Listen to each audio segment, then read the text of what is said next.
Hi guys, welcome back to my channel. My name is Suzzy. If this is your first time seeing my face, and if it's not, thank you so very much for being a returning viewer or a returning subscriber. I know it's been a minute since we lastly had conversations on this channel, so guys, I just want to say I'm sorry, but I'm going to try my best to be as consistent as possible.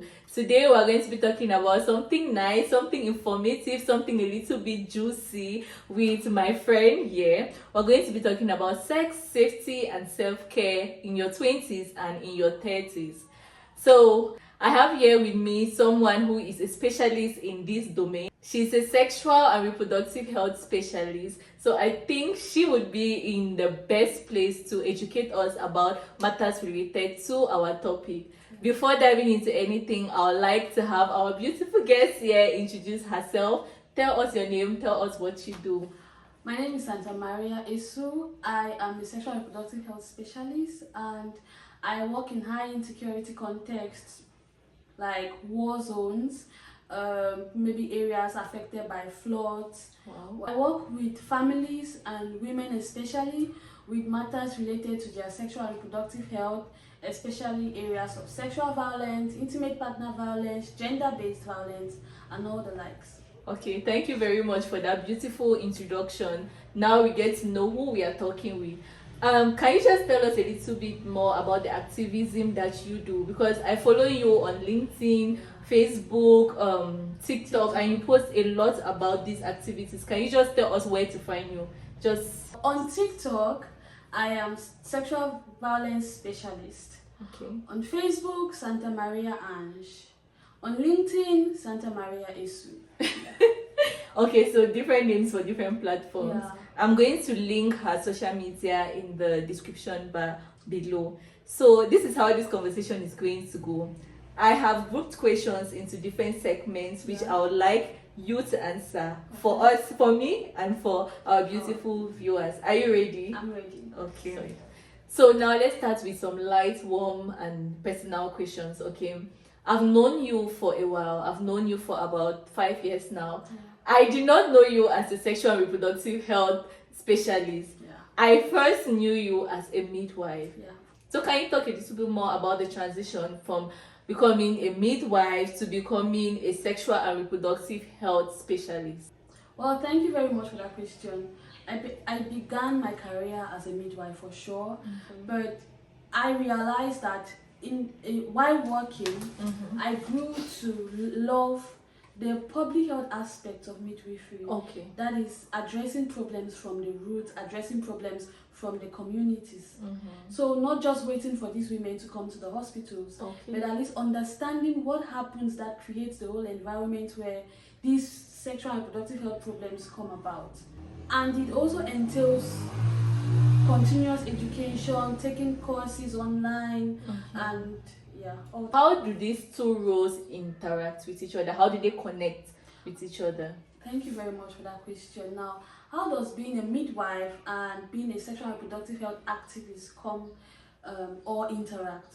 Well, working as a midwife in the early days of my career, I realized that I was not only just offering antenatal care or delivery. I was a therapist to these women. They would bring family problems to me. They'll bring their marital problems, financial problems as well. I have to help them get food. I have to help them link them up for financial help from other people. I had friends who would give in money for the women I was taking care of. So it brought me to a point to realize where most of these women are not prepared for motherhood. Many women are getting into motherhood by mistake. Many women are getting into motherhood with little or no information of what is in front of them. So activism comes in to help these women to know that they have to gain self-awareness before getting into motherhood.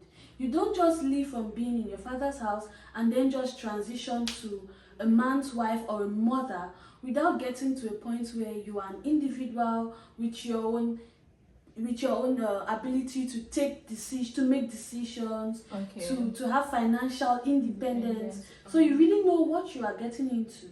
Yeah. And one thing which I respect you as an activist is that you are not just an activist to the people around you. You try to sensitize as many people as possible, and that's where you use your social media platforms to kind of educate us. I have learned a lot from you, and I respect you so much for the work which you do. So it was not part of the questions which I decided to ask you, but I would like to know, I know that social media can be a bit daunting, especially when you are a woman trying to encourage other women to have some sort of autonomy, to prepare themselves before getting into certain situations, or just breaking the typical stereotypes, right? So I want to know, while you use your social media platforms, what are some of the challenges that you have been faced with? What are some of the things that you've had to overcome? I love this question. So I have faced a lot of bullying from men mostly. I hardly see any woman bully me. Rather, I see women coming into my DM to tell me not to give up on what I am saying. So what I'm just getting from this is that the patriarchal system is trying to silence my voice, while the women are behind. The women are afraid to speak out, like write in the comments, so they just come in the background and try to encourage me. So it makes me it actually it does it make you feel like, let me help you out with it, so, and feel free to tell me if it's a yes or a no. Does this make you feel kind of fulfilled in the work you do? Do you think you're actually meeting the right audience? You're creating an impact? Yes, most times I feel fulfilled when I do these things, because I really care less about what the men would say, because I don't see how you should be affected by a woman telling other women to gain self-awareness before getting into motherhood. I just see it as a silencing tactic used by men to maybe undermine my voice and maybe stop me from addressing the issue. Okay, thank you so much for that. Let's move to the next segment of this video, alright? And that will be on real talk on reproductive health. The way I would like us to do this is by debunking certain myths that come with sexual or reproductive health. Are you ready? I'm ready. Okay, good. First, you cannot get pregnant on your period. Is this true or false? False. Okay. We always say abstinence is the only way you will avoid pregnancy. Every other method could be 99.99 and you could be the scapegoat. So as for this case, some sperms can really be resistant in the reproductive tract. So they could stay for days and meet up with your ovulation day, and then there is pregnancy. So having sex during your menses cannot really be termed safe. Okay. Next question. Do you think using 2 condoms is safer than using 1 condom during sexual intercourse? It's not safer. Using 2 condoms instead increases friction between the first condom and the second condom, so the probability of tearing up increases. Really? Yeah, really. Next question. Do you think pap smears are only for older women? But before answering that, can you just tell the layman what a pap smear is? A pap smear is a medical examination done on women to check if they have cervical cancer of the cervix. Okay. Now, pap smear is not only for older women. Okay. It is recommended for people to start getting screened for cervical cancer as early as 21 years of age. Okay. Yeah. Last question on the segment. Why are conversations around pleasures, boundaries, and consent still a taboo? Just from your experience, do you think it is still a taboo? Well, I would say it depends on the audience. Okay. If the younger generation are talking to the older generation, yes, it will be a taboo. Okay. But recently, or I would say in my own experience, talking about sex and boundaries is not a taboo among my peers. That's my answer. Okay. Yeah. So I think people are gaining more, like people are more free. The youth are more free among themselves to talk about these things. Yeah. And okay, based on that, would you encourage the older generation to, be more open about this kind of conversations with the younger ones? I highly recommend that the older generation get more involved with maybe their kids, their siblings, with conversations about sex, protective sex or safe sex, boundaries, consent, and all the likes. Yeah. Okay, thank you very much. We're moving into the next segment of our talk, and this segment is titled Consent, Safety, and Being an Ally. Are you ready? I'm ready. Okay. The first question that I have for you: what does healthy, enthusiastic consent actually look like in real life? I love the topic of consent because I have, in my experience, consent is highly misunderstood. I always say, always ensure you get an enthusiastic yes, because consent cannot be implied. Consent is continuous, and consent can be taken away at any time. So Really? yes, it can be taken away at any time. Emphasis on the it can be taken away at any time. Yeah, okay. I can withdraw my consent if I consent to do it on Monday, I have not consented on Tuesday. So consent should be very clear. Always try to get a yes, or always try to make it clear. Don't say, okay, visit me so we can Netflix and chill, while you mean something else. Always say, I want to do this, and even while in the act, try to continue to seek consent. Can I do this? Can I do that? Yeah, I think that is very important, because I saw something online where a guy posted that whenever a woman tells you no, she actually means yes. And I got a bit confused. I'm like, what do you mean by whenever a woman tells? I know that women can be complicated, but is that not kind of like rape? Me telling you no and then you interpreting it that, okay, in a general sense, when women say no, it means yes. Then what about when we say yes? Does it mean no? Or does that mean our answers are always yes, yes? So thank you very much for shedding more light about this. I think it is very important for people to know, for both men and women to be educated on this. Our next question: what are some early red flags of toxic or unhealthy relationships? A lot of control. Okay, a lot of control. Yeah, a lot of control. I think a lot of unprotected sex. Yes, for me, I think like sex without no condoms, no testing, no nothing. Nobody, he's not asking about your cycle, he doesn't care if you're safe, and he is not ready to be a father, or you are not ready to be a mother. He doesn't seek consent for sex. So to me, those are some red flags in I know you're answering from the lens of a sexual violence specialist, but do you think there are people in non-sexual relationships who still experience toxic relationships? And in this case, what will be your sign? Because there is no lack of consent, there is no frequent sex. There can be the aspect of being controlling, but away from that, what other signs can you tell people to watch out for? Oh, thank you very much. I think somebody constantly talking down on you, somebody constantly making you feel inferior, or reminding you of your weaknesses, always pointing out what you have done wrong. Like you're in a relationship where you question your worth all the time. That's like one of the basic red flags in most relationships. Yes. Okay, thank you. I know there are a lot more. Yes. But to make this video short, we're going to stick with that. So what I got from you is overly controlling, talking down on you, making you feel less than who you are, questioning your self-esteem as a person.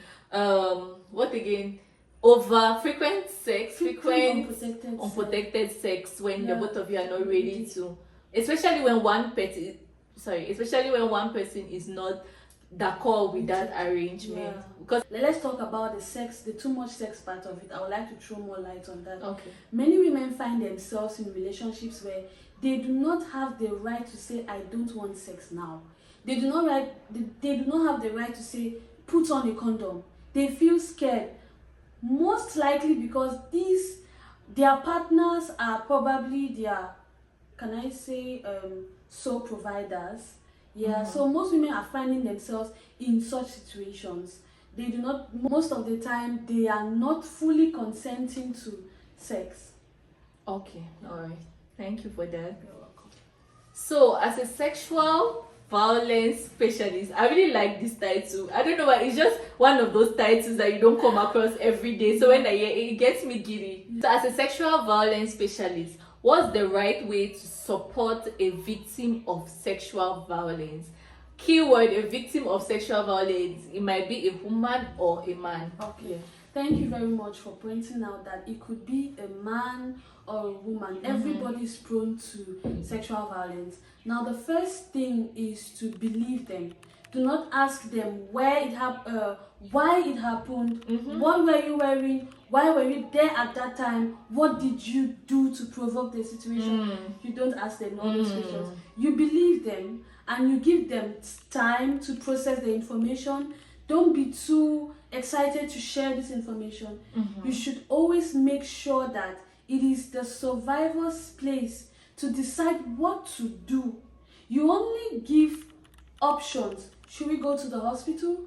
Do you think you want would you like to report to the police?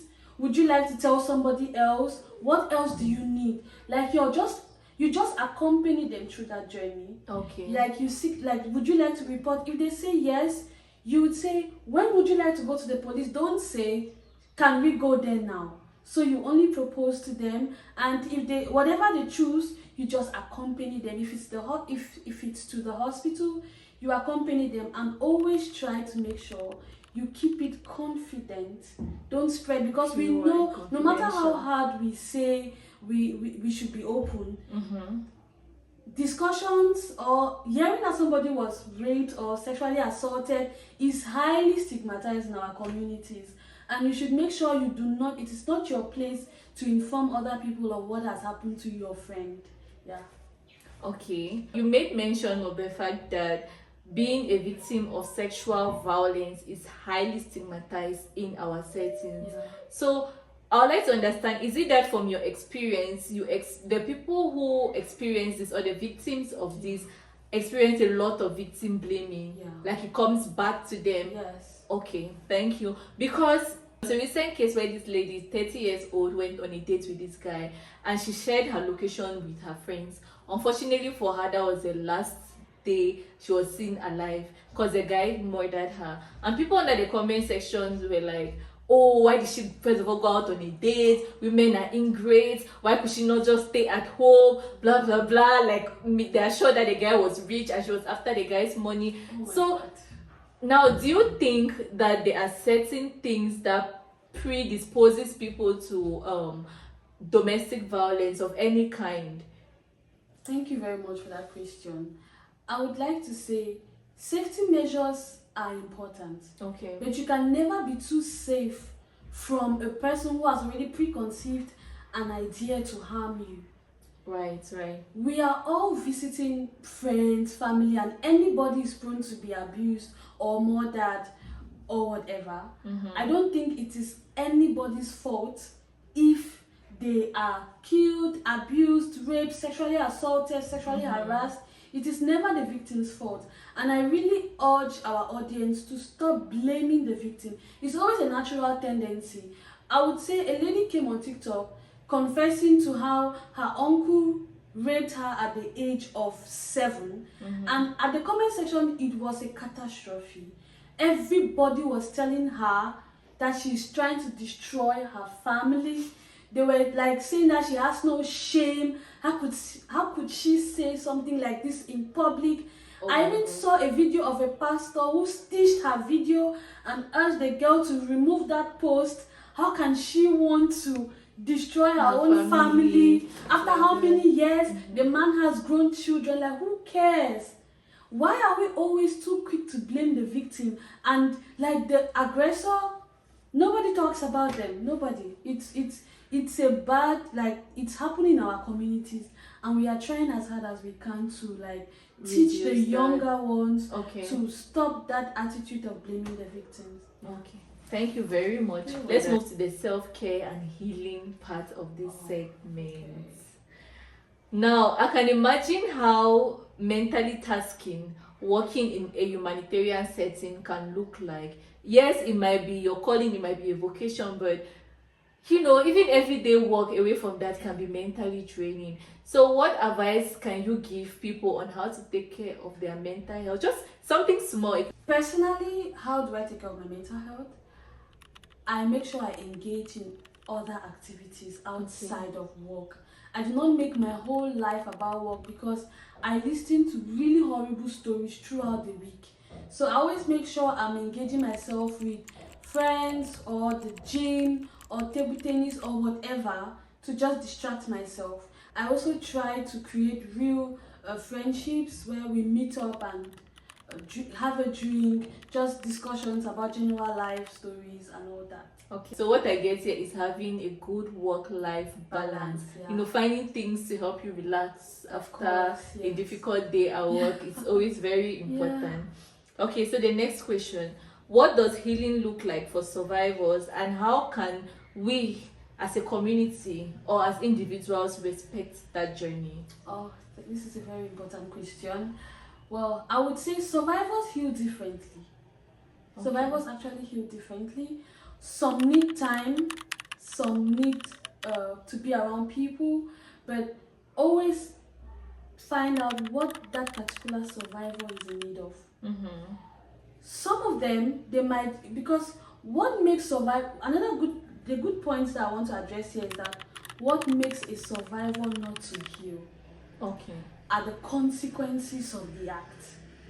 The blame, the isolation, maybe the STI, the HIV, the unplanned unplanned pregnancy. Mm-hmm. So these are the things that actually drag a survivor not to heal. Mm-hmm.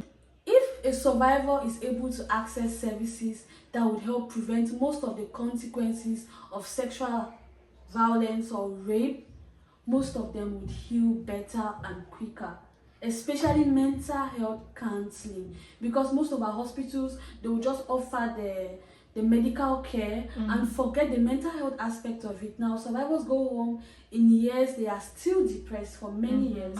So I think if we can actually ask them what they need and provide them what they need, it would help survivors to heal faster. Okay, I'm not expert, but I think one point which kind of goes in line with what you said is that healing is different for everybody, and at times we should not project how we would heal to another person's healing journey. Because I think there are situations that I've seen both in my personal life and online where somebody is like, oh, it's been 4 months already, get over it. That I can imagine, like being a victim of something as big as sexual violence or anything that actually takes a toll on your mental health. How that can be, you feel like, oh my god, you are not doing enough. Normally in 4 months I should have been healed. Why am I not healed? Then I am weak, then there is something wrong with me. Then, like, I'm very happy you raised the point that healing is different for everybody. I feel like that is very that's very important. We have come to the closing part of this video. Unfortunately, I've really enjoyed having this discussion with you, but before we go, there are some closing questions that I would like for you to answer. Final questions for our viewers. Where can people go to learn more or get help if they need support? You mean survivors? Yeah, and survivors or just somebody like me who is always curious to know things. So where do you think I can go to? The first place you will have to go to is where you feel safest most. Maybe a friend, a family member. You could also seek help from many communities. Let me say communities in quotes, like a non-governmental organization, a hospital, a medical doctor, a nurse. To add to what you have said, I am chronically online, which is not a good thing in itself, but then I find myself using some forums like Reddit, Quora, and when I get into this forum, I've seen cases where people come and express themselves. They're like, okay, I went through this, because they're anonymous websites. So they come, they say their stories, and then people offer support. It might not be the best way, because social media is social media. You have the positive and the negative. But to me, I don't know, it's a start. Because majority of people are going to be empathetic, but like you said, is where you feel safest. If I feel safest with my father or my mother, then I mean, that's a good starting point. And so, yes, but talking things out is very important. Before we go, I just want to say you've been an amazing guest. I look forward to meeting you again. Comment down below if you want to see her on this channel again. But before that, do you have any last piece of advice for our audience? Yes, I do. I would like to iterate on consent. Always get clear consent before sexual intercourse. Try to gain self-awareness before you move into sexual or non-sexual relationships. As a woman especially, please gain financial freedom before you indulge yourself with sexual relationships. Thank you so much for the beautiful piece of advice which you've given our audience. I'm sure we all appreciate that. We all appreciate your time. We all appreciate you being here. Like I said, it's been amazing. Guys, don't forget to like, subscribe, and comment. And follow Sexual Violence Activists on all her social media platforms. Again, I'm going to leave a link down below. Thank you so much, guys, and see you guys on our next video. Bye bye.